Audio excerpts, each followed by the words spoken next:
சினிமானாலே கொஞ்சம் அப்படி தாங்க இப்படி தாங்க அப்படின்னு இந்த காஸ்டிங் கோச் இந்த மாதிரி விஷயங்களும் ஏக காலத்தில் அதனுடைய சைலண்ட் எரா அப்படின்னு சொல்கிறோமே அந்த காலத்துலேருந்தே வந்துடுச்சு. தொடர்ச்சியாக சில ஷார்ட்ஸ் எல்லாம் கண்டினியூஸாக ஒரு குறிப்பிட்ட விதத்தில் அடிக்கினா ஆடியன்ஸுக்கு ஒரு கதை முழுமையாக போய் சேரும். எல்லோரும் சினிமா தியேட்டருக்கு போய் படம்லாம் பார்த்துட்டு இருக்காங்கன்ற சமயத்தில் ஒரு பத்திரிகைக்காரன் ஒரு ரயில்வே ஸ்டேஷனில் பொம்மை கடை வித்துட்டு இருந்தால் தான் அந்த காலத்தில் ட்ரிப் டு த மூன் போன்ற மிக பிரம்மாண்டமான படங்களை எடுத்தவர்ன்றதை தெரிஞ்சுக்கிட்டு ஹெரால்ட் ராபின்ஸ் எங்கள் காலத்தில் ஒரு கிளிகிழிப்பு ரைட்டர்.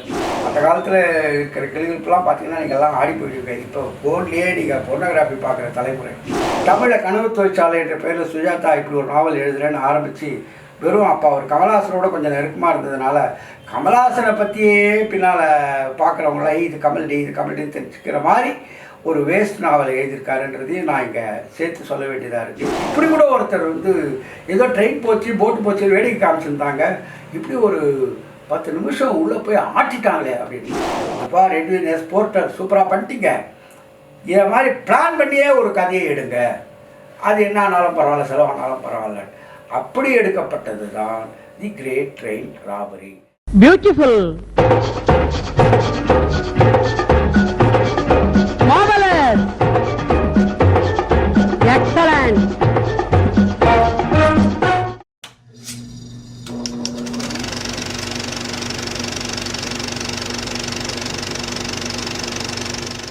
மலர்ந்தும் மலராத பாதி மலர் போல, விடிந்தும் விடியாத காலை பொழுதாக, நதியில் விளையாடி கொடியில் தலை சீவி நடந்த இளத்தென்றல்.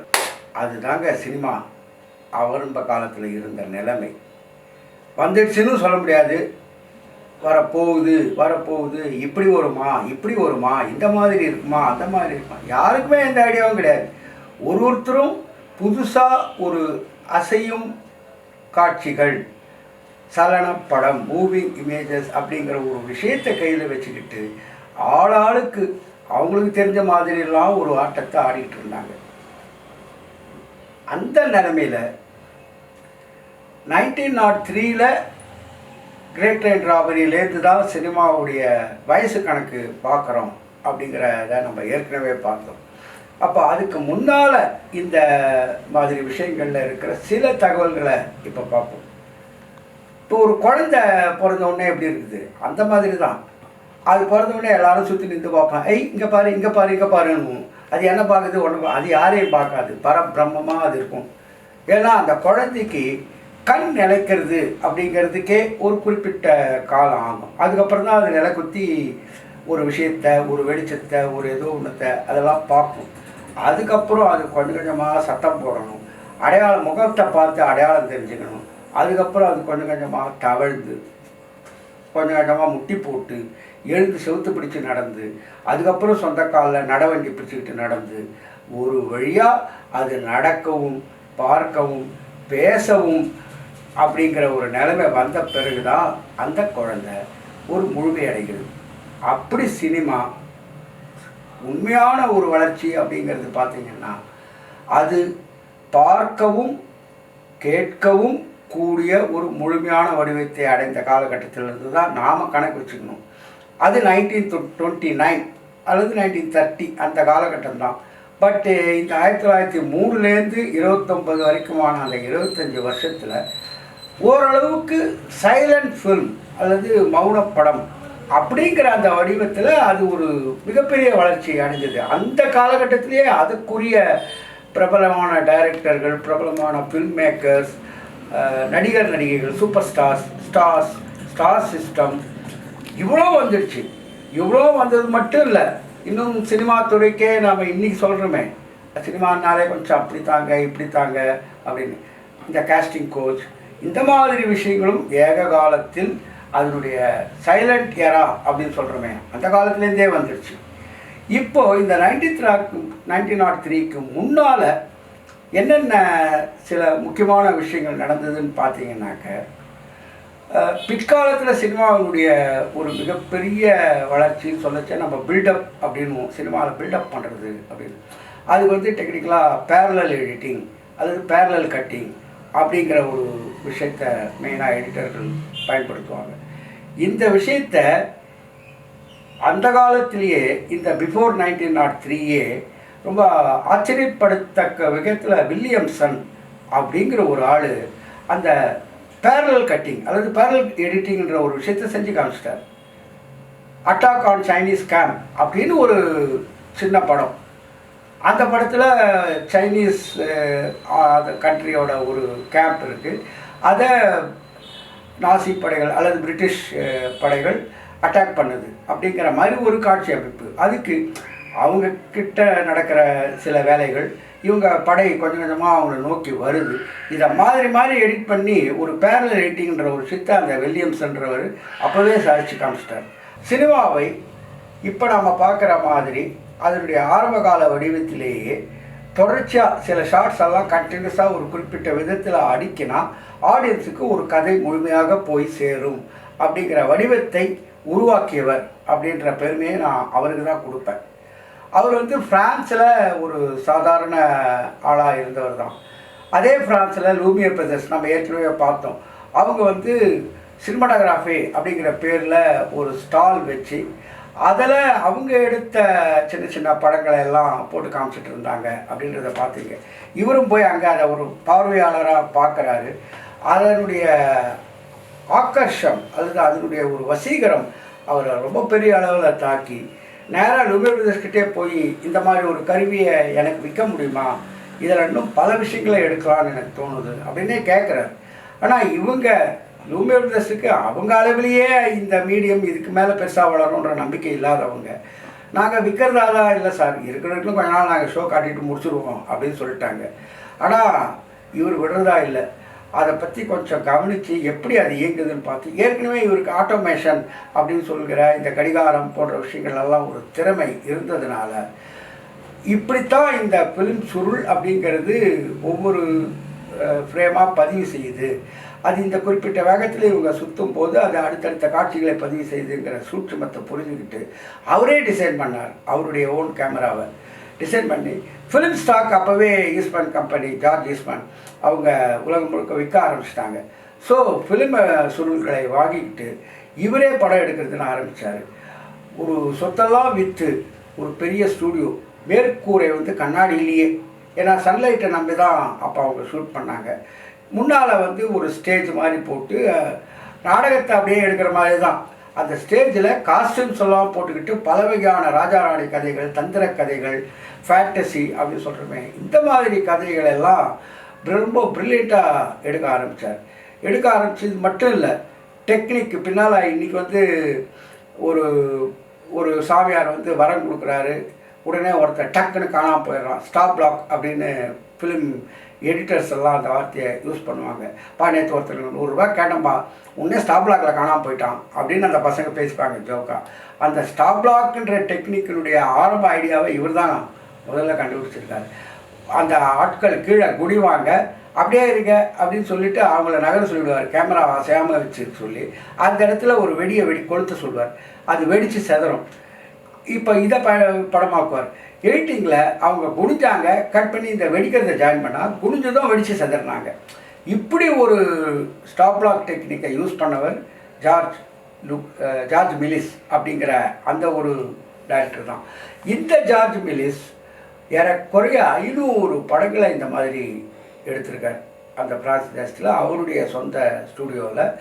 அண்டு அதில் ரொம்ப முக்கியமான படம் ட்ரிப் டு த மூன் அப்படிங்கிற ஒரு படம்.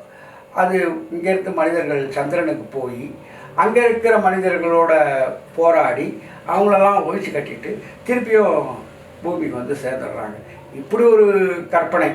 இந்த கதையை அவர் வந்து ஏறக்குறைய ஒரு 20 நிமிடம் ஓடக்கூடிய ஒரு படமாக அந்த காலத்தில் எடுத்தார். 1903 தான் கிரேட் ட்ரெயின் ராபரி.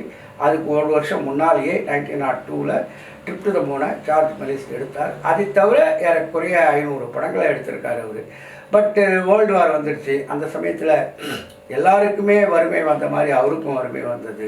ரெண்டாவது, இவர் காட்டுற இந்த ஷோவெல்லாம் பார்க்குறதுக்கு மக்கள்கிட்ட காசு கிடையாது. ஸோ கொஞ்சம் கொஞ்சமாக ஒன்றுமே இல்லாமல் போயிட்டார்.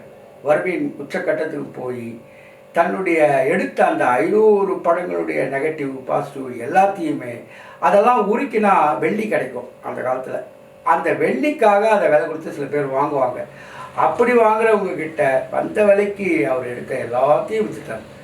விற்றுட்டு அந்த காசை வச்சுக்கிட்டு பொழப்பு நடத்தணும். அதை வச்சுட்டு எவ்வளோ நாள் ஓட முடியும்?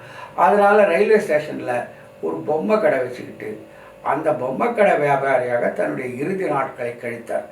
பிற்காலத்தில் எல்லாம் முடிஞ்சு சினிமா ஒரு பிரம்மாண்ட வடிவத்தை அடைந்த பிறகு எல்லோரும் சினிமான்னு தியேட்டருக்கு போய் படம்லாம் பார்த்துட்டு இருக்காங்கன்ற சமயத்தில் ஒரு பத்திரிகைக்காரன் ஒரு ரயில்வே ஸ்டேஷனில் பொம்மை கடை வச்சுட்டு இருந்தால் தான் அந்த காலத்தில் ட்ரிப் டு த மூன் போன்ற மிக பிரம்மாண்டமான படங்களை எடுத்தவர்ன்றதை தெரிஞ்சுக்கிட்டு அவரை போய் இன்டர்வியூ பண்ணி அவரை பற்றி உலகத்துக்கு தெரிய வச்சு அதன் பிறகு பிரான்ஸ் அரசாங்கம் அவருக்கு கொடுக்க வேண்டிய ஒரு மிகப்பெரிய மரியாதை கொடுத்தது. இதில் இன்னொரு ஆச்சரியம் என்னன்னாக்க, ஹியூகோன்னு ஒரு படம், மார்டின் ஸ்கார்சா இல்லை கிறிஸ்டோபர் நோலனான்னு தெரில, இந்த 2 பேரில் யாரோ ஒருத்தர் எடுத்த படம் ஹியூகோன்னு ஒரு படம். ஹியூகோன்ற படம் ஹியூகோங்கிற ஒரு பையனை பற்றின படம் தான். பட் அந்த படத்தில் அந்த பையன் ரயில்வே ஸ்டேஷனில் பொம்மை கடை வச்சுருக்கிற ஒருத்தரோடு அடிக்கடி வம்புக்கு போவான் அப்படிங்கிற மாதிரி வரும். அந்த பொம்மை கடை வியாபாரி தான் ஜார்ஜ் மெலிஸ் அப்படிங்கிறத காமிச்சு அந்த பத்திரிக்காரர் அந்த ஜார்ஜ் மெலிஸை இன்டர்வியூ பண்ணுற மாதிரி ஒரு சீன் வச்சு அந்த இன்டர்வியூவில் அவருடைய ஃப்ளாஷ்பேக்காக ஏறக்குறைய ஒரு 20 நிமிடம் ஜார்ஜ் மெலிஸ் உண்மையில் அந்த காலத்தில் எப்படி இந்த ட்ரிப் டு த மூன் போன்ற படங்களை எடுத்திருப்பார் அப்படிங்கிறத ரொம்ப அற்புதமாக ரீக்ரியேட் பண்ணி அந்த பீரியடை திருப்பி பக்காவாக ரீக்ரியேட் பண்ணி அதில் காமிச்சிருப்பாங்க. ஹியூகோ படம் பார்த்தீங்கன்னா உங்களுக்கு ஜார்ஜ் மெலிஸ் எப்படிப்பட்ட கஷ்டங்களை பட்டார்ன்றது தெரியும். அந்த ஜார்ஜ் மெலிஸ் கேரக்டரில் நடித்தது காந்தி படத்தில் நடித்த ரிச்சர்ட் ஆட்டன்பரோ. அவர் தான் பென் கிங்ஸ்லி அப்படிங்கிற நடிகர் தான் ரிச்சர்ட் ஆட்டன்பரோ அந்த படத்தோட டைரக்டர். பென் கிங்ஸ்லின்ற அந்த நடிகர் தான் ஜார்ஜ் மெலிஸாவும் இந்த ஹியூகோ படத்தில் நடிச்சிருப்பார். அதை பார்த்தீங்கன்னா உங்களுக்கு அந்த ஜார்ஜ் மெலிஸை பற்றி நான் சொல்கிற தகவல்கள்லாம் இன்னும் அற்புதமாக மனசில் பதியும். அதே மாதிரி இந்த சினிமாவுடைய இந்த காலகட்டத்தை பதிவு செய்த எழுத்தாளர் அப்படின்னு ஒருத்தரை குறிப்பிட்டு சொல்கிறதுன்னா ஹெரால்ட் ராபின்ஸ் அப்படிங்கிற ஒரு ரைட்டரை பற்றி நான் இங்கே சொல்லி ஆகணும். ஹெரால்ட் ராபின்ஸ் எங்கள் காலத்தில் ஒரு கிளிவிப்பு ரைட்டர். அந்த காலத்தில் இருக்கிற கிளிவிப்புலாம் பார்த்தீங்கன்னா நீங்கள்லாம் ஆடி போயிருக்கீங்க. இப்போ ஃபோன்லேயே நீங்கள் போர்னோகிராஃபி பார்க்குற தலைமுறை. எங்கள் காலத்தில் ஹெரால்ட் ராபின்ஸே பெரிய விஷயம். ஒரு இவ்வளோ பெரிய நாவலில் அங்கங்கே சில பக்கங்களில் சில வர்ணனைகள் கொஞ்சம் கிளிப்பாக இருக்கும். அதுக்கே நாங்கள் அல்லாடி போயிடுவோம். அது லைப்ரரியில் போய் அந்த புக்கை எடுக்கலாம்னு வச்சு அப்படியே பார்ப்போம். அது பேஜ் பார்க்குறதுன்னு பேர். அந்த லைப்ரரி நாங்கள் எது காரணமாக பார்ப்போம். புக்கு எடுக்க போறியா லெண்டிங் லைப்ரரி நான் சொல்கிறது. அதுக்கப்புறம் அதில் ஏதோ நிறைய இருக்கும் போல் தோணுச்சுன்னா அதை எடுப்போம். இப்படிப்பட்ட ஒரு ரைட்டராக தான் ஹெரால்ட் ராபின்ஸை பெரும்பாலும் கருதினார்கள். ஒரு ஆபாச எழுத்தாளர் கூட அவருக்கு பேர் உண்டு. ஆனால் அவர் தான் சினிமாவுடைய இப்போ நான் சொல்லிகிட்டு இருக்கிற காலகட்டம் இருக்குல்ல, சைலண்ட் எரா அப்படிங்கிறது, அந்த ஆரம்ப காலத்தில் சினிமா எப்படி இருந்தது அப்படிங்கிற அந்த ஒரு 20 வருஷ காலகட்டத்தை வைத்து ட்ரீம் மர்ச்சன்ட்ஸ் அப்படின்னு ஒரு நாவலை அற்புதமாக பண்ணியிருக்காரு. அதுக்கப்புறம் சினிமா ஓரளவுக்கு வளர்ந்த பிறகு சவுண்ட் அதெல்லாம் வந்த பிறகு இருந்த ஒரு காலகட்டத்தின் பின்னணியில் அவர் கார்பெட் பேகர்ஸ் அப்படின்னு ஒரு படம் பண்ணியிருக்காரு. அதன் பிறகு சினிமா ரொம்ப வளர்ந்த பிறகு டிவின்னு ஒன்று டிவி சினிமா இந்த ரெண்டுத்துக்குமான பிரச்சனைகள் சம்மந்தப்பட்ட ஒரு விஷயங்கள்லாம் ஓடிட்டு இருந்த காலகட்டத்தை பின்பணியாக வச்சு தி ரைடர்ஸ் அப்படின்னு ஒரு நாவலும் பிற்காலத்தில் எழுதினார். ஸோ இந்த மூணையும் ஹெரால்ட் ராபின்ஸோட ஃபிலிம் ட்ரையாலஜி அப்படின்னு சொல்லக்கூடியதாக நம்ம வச்சுக்கலாம். இந்த சினிமாவினுடைய அத்தனை காலகட்டத்தையும் அற்புதமான கற்பனையோடு சேர்த்து நம்ம புரிஞ்சுக்கிறதுக்கு அவருடைய அந்த 3 நாவல்கள் உதவும். தமிழில் கனவு தொழிற்சாலை என்ற பேரில் சுஜாதா இப்படி ஒரு நாவல் எழுதுறேன்னு ஆரம்பித்து வெறும் அப்போ அவர் கமல்ஹாசனோட கொஞ்சம் நெருக்கமாக இருந்ததுனால கமல்ஹாசனை பற்றியே பின்னால் பார்க்குறவங்களாம் இது கமல்டின்னு தெரிஞ்சுக்கிற மாதிரி ஒரு வேஸ்ட் நாவலை எழுதியிருக்காருன்றதையும் நான் இங்கே சேர்த்து சொல்ல வேண்டியதாக இருக்குது. பட் இந்த ட்ரீம் மர்ச்சன்ட்ஸில் நவேடா ஸ்மித் அப்படிங்கிற ஒரு ஆள், ஒரு சாதாரண கௌபாயாக தெரிஞ்சிட்டு ஒரு ஆள் எப்படியோ இந்த சினிமா எடுக்கிறவங்க கண்ணில் பட்டு ஒரு சூப்பர் ஸ்டாராகவே மாறிட்டான் அப்படிங்கிற ஒரு விஷயத்தை அதில் வச்சுருப்பாங்க. அந்த நவேடா ஸ்மித் கேரக்டர் அவ்வளோ பேருக்கும் ரொம்ப பிடிச்சி போனதுனால அந்த நவேடா ஸ்மித் அப்படிங்கிற கேரக்டரை மட்டுமே வச்சு அந்த ட்ரீம் மெர்ச்சன்ட்ஸு, கார்பெட் பேக்கர்ஸ் இந்த நாவல்கள் வந்த காலகட்டத்தில், குறிப்பாக கார்பெட் பேக்கர்ஸ் வந்ததுக்கு பிறகு நவேடா ஸ்மித் அப்படின்னு ஒரு ப்ரீக்வல் எடுத்தாங்க. ப்ரீக்வல்னால் இங்கே பில்லாக்கு பில்லா 2 வந்தது இல்லையா, அஜித் பில்லாவில் செத்து போயிடுவார். ஆனால் அதுக்கு முன்னால் அவர் எப்படி இருந்தாருன்னு ஒரு படம் எடுத்தாங்க இல்லையா, அதான் ப்ரீக்வல். அது மாதிரி நவேடா ஸ்மித் கதை அந்த நாவல்லே முடிஞ்சிடும். அந்த நவேடா ஸ்மித் கௌபாயா இருந்தப்போ எப்படிலாம் இருந்தான்றதை வச்சு அந்த பேர் அவ்வளோ பாப்புலர்ன்றதுனால நவேடா ஸ்மித்னே ஒரு படம் ஸ்டீவ் மக்கீன் அப்படிங்கிற ஒரு பெரிய ஹாலிவுட் ஹீரோ வச்சு அந்த காலத்தில் திருப்பி எடுத்தாங்க. ஸோ இந்த 3 நாவல்களும் சினிமாவின் வரலாற்றை அதனுடைய குரோனாலஜிக்கல் ஆர்டர் காலவரிசை இப்படி புரிஞ்சுக்கிறதுக்கு ரொம்ப உதவியாக இருக்குன்றதுக்காக இங்கே இதை பதிவு பண்ணேன். அதே மாதிரி இந்த ஜார்ஜ் மெலிஸ் இந்த அளவுக்கு ட்ரிப் டு தி மூன் போன்ற படங்களை எடுத்த பிறகு தான் கிரேட் ட்ரெயின் ராபரி வருது. அந்த கிரேட் ட்ரெயின் ராபரியை எடுத்தவர் யார் அப்படின்னு பார்த்தீங்கன்னா எட்வின் எஸ் போர்ட்டர். அவரும் தாமஸ் ஆல்வா எடிசனுடைய லேபில் வேலை செஞ்ச ஒருத்தர் தான். அவர் எப்படி ஒரு கதையை முழுசாக ஷார்ட்களுடைய வரிசையின் மூலம் ஆடியன்ஸுக்கு ஒரு கண்டினியூட்டி உணர்வோடு சொல்ல முடியும் அப்படிங்கிற பரிசோதனையை எப்படி செஞ்சார் அப்படிங்கிறது தான் ரொம்ப ஆச்சரியமான விஷயம். இந்த கிரேட் ட்ரெயின் ராபரி எடுக்கிறதுக்கு முன்னால் அதே மரியா பிளாக் மரியா ஸ்டூடியோவில் வேலை செஞ்சுட்டு இருந்த எட்வின் எஸ் போர்ட்டர் ஒரு நாள் பொழுது போகாமல் அவங்க வழக்கமாக எடுத்துகிட்டு வர அந்த ஃபிலிம் பாசிட்டிவ் ரீல்ஸ் இருக்கு இல்லையா, அதெல்லாம் என்ன இருக்குதுன்னு பார்த்துட்டு இருந்தார். இப்படி அதில் பார்த்தபோது அவருக்கு ஒரு விஷயம் கண்ணில் பட்டுது. நிறைய வீடு பற்றி எரியும் காட்சிகள். அந்த வீடு பற்றி எரியும் போது தீயணைப்பு படை வீரர்கள் அந்த இடத்துக்கு வந்து அப்போ ஏணியெல்லாம் வச்சு உள்ளே ஏறி யாரையோ கொண்டு வருது. அந்த மாதிரி காட்சிகள்லாம் நிறைய இருக்கிறத பார்த்த உடனே இதை வச்சு ஒரு ஒரு ஒரு ஐடியா கண்டினியூட்டியாக வர மாதிரி ஏதாவது செய்ய முடியுமான்னு பார்த்தாரு. சில ஷார்ட்ஸ் எல்லாம் வச்சு ஆர்டர் பண்ணும்போது மிஸ்ஸிங் ஷார்ட்ஸ் கொஞ்சம் இருக்குது, அதை மட்டும் செட்டப் பண்ணி எடுக்கலாம் அப்படின்னு பிளான் பண்ணார். ஸோ என்ன பண்ணார், ஒரு வீட்டுக்குள்ளே ஒரு தாயும் ஒரு சின்ன குழந்தையும் உட்காந்துட்ருக்காங்க அப்படிங்கிற ஷார்ட்டை செட்டப் பண்ணி எடுத்தார். அதுக்கப்புறம் அந்த வீட்டுக்குள்ளே வெளியில் ஏற்கனவே ஒரு வீடு பற்றி எரிய ஆரம்பிக்கிற ஒரு சின்ன நெருப்பு வர ஒரு ஷாட் ஏற்கனவே எடுத்தது இருக்குது, அதை போட்டார். ஸோ வீட்டுக்குள்ளே தாயும் மகளும் இருக்காங்க. வெளியில் பார்த்தா வீடு கொஞ்சம் கொஞ்சமாக எரிய ஆரம்பிக்குது. உள்ளே கட் பண்ணி இந்த தாய் மகள் இருக்கிற ஷாட்டில் புகை வர மாதிரி ஒரு செட்டப் பண்ணார். இவங்க 2 பேரும் துடிக்கிறாங்க, ஐயோ நெருப்பு பற்றிச்சு, யாராவது இல்லையா, காப்பாற்று இல்லையா அப்படிங்கிற மாதிரி கட் பண்ணி ஒரு செட்டப் ஷாட் எடுக்கிறார். தீயணைப்பு கம்பெனி இருக்கும் இல்லையா, அந்த இடத்துல இருக்கிற வீரர்கள் அவசரமாக அவங்களுக்கு தகவல் கிடைச்சது வச்சு அந்த தீயணைப்பு வண்டிகளில் லைனாக கிளம்புறாங்க. அதுக்கடுத்து ஒரு இடத்துல கேமரா வச்சார். லைனாக ஒரு 7-8 தீயணைப்பு வண்டிகள் சருன்னு போகிற ஷாட், அதை செட்டப் பண்ணி எடுத்தார். அதுக்கப்புறம் ஏற்கனவே இருக்கிற ஷாட்டில் தீயணைப்பு வீரர்கள் அதுக்குள்ளே ஏறுறது, ஃபுல் கவசத்தோடு ஒரு எரியிற வீட்டுக்குள்ளே ஒரு ஆள் ஏறி குதிக்கிறார், அது காமிச்சார். இங்கே இந்த தாய் மகள் இருக்கிற ஸ்டூடியோ செட்டப் ஷாட்டில் அதே ஃபுல் காஸ்டியூமோட ஒருத்தர் உள்ளே குதித்து இந்த தாயை தூக்கிட்டு ஜன்னல் வழியாக வெளில குதிக்கிறார். திருப்பி வெளியில் இருக்கிற ஷாட்டு யாரோ ஒருத்தர் லாங் ஷாட்டில் கீழே கொண்டு வராங்க. இங்கே ஒரு செட்டப் ஷாட்டு புல்வெளியில் அந்த தாயை கிடத்துக்கிறார். தாய் உடனே என் குழந்தை அப்படிங்கிற மாதிரி சைன் பண்ணுறாங்க, வெயிட் பண்ணுங்கன்ற மாதிரி சொல்லிவிட்டு திருப்பி அந்த செட்டப் ஷாட்டில் குழந்தை மட்டும் தனியாக இருக்குது இல்லையா, அந்த தீவிர திருப்பி உள்ளே குதிக்கிறாரு, குழந்தைய எடுத்துகிட்டு வெளில குதிக்கிறார்.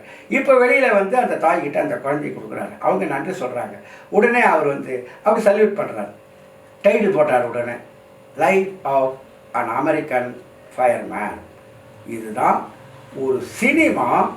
ஆடியன்ஸ் எப்படி மறந்து போயிருப்பாங்கன்னு பாருங்களேன். அப்படியே பார்க்குறாங்க, வீடு எரியுது, இவங்க வராங்க, தாய் துடிக்கிறா, குழந்தை அழுது, இவர் உள்ள குதிக்கிறாரு, உயிரை படைமா வச்சு தூக்கிட்டு கொண்டு வந்து கொடுத்துட்டு அப்படி சல்யூட் பண்ணுறாரு. ஒவ்வொரு ஃபயர்மேனுடைய வாழ்க்கையும், அதுவும் அமெரிக்கன் ஃபயர்மேன். அப்போல்லாம் அமெரிக்காவில் அந்த அமெரிக்கன் அப்படிங்கிற பேட்ரியாட்டிசம் கொழுந்து விட்டு எரிஞ்ச காலகட்டம்.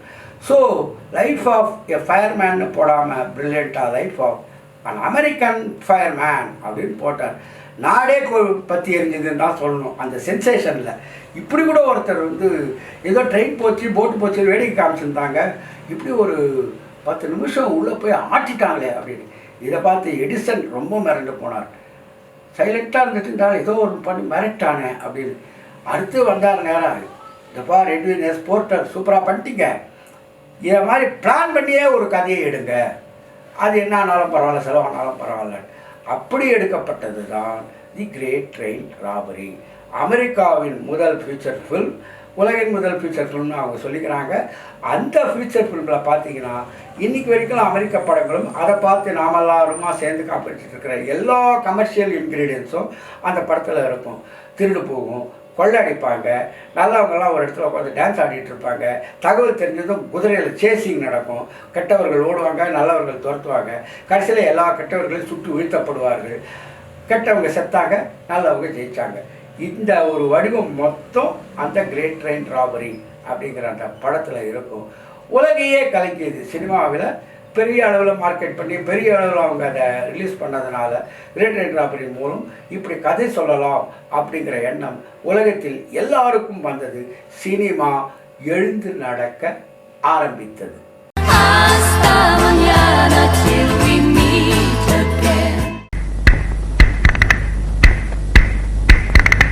Beautiful.